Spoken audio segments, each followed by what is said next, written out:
10 మంది గడిచిందంట ఇప్పుడే अंदर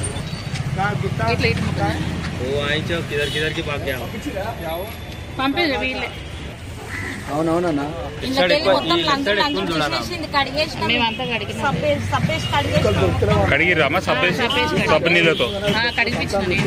నీ పేరు ఏం పేరు?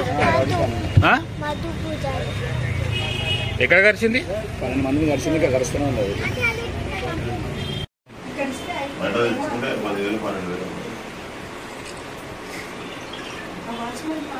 సోమిరెడ్డి కూడా వచ్చింది మన